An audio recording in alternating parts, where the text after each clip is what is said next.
Good evenings. तो बहुत दिन पर मोर टे ब्लॉग आक्चुअली मोर एग्जाम आना तो मुझे बेले बेले भूली जाऊँगी कि मैंने ब्लॉग बनवाई। तो आम माणत्री जाऊँ से मामार मामू घर।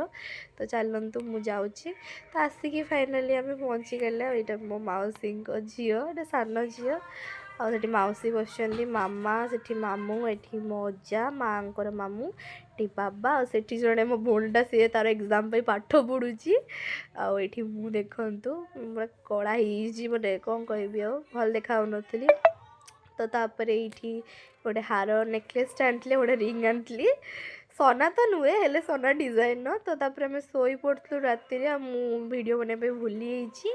तो ये सका एम खेल स्टार्ट हो 7टा बेलू मुझे उठी 5टा बेलू हेले ये खरा बाहर पर बाहर को बाहर कहीं बहुत ठंडा पकई ना तो मैंने बाहर को बाहरी होनी। तो तापर ये किसी फूल लगाई देखिपे मैंने पूरा गार्डन टा एत सुंदर माने अजा करहबनी अलवेरा गछठू आरंभ कर शाग गछ जाए लगाई। देखु ये मंदार फूल टगर फूल रोज आटा कौन भेजिटेबलटा मुझे जाने यहाँ कौन कहती मुझे जाने एक्चुअली आटा कौन पुटुल ना कौन कहते आपने कहे मत। ये धनिया पत्र लगाई सेपटे शाग। तो दीदी मो ब्लॉग टी भल लगी तो लाइक कमेंट शेयर करदे। पार्ट 2 बहुत जल्दी आसब। Bye bye.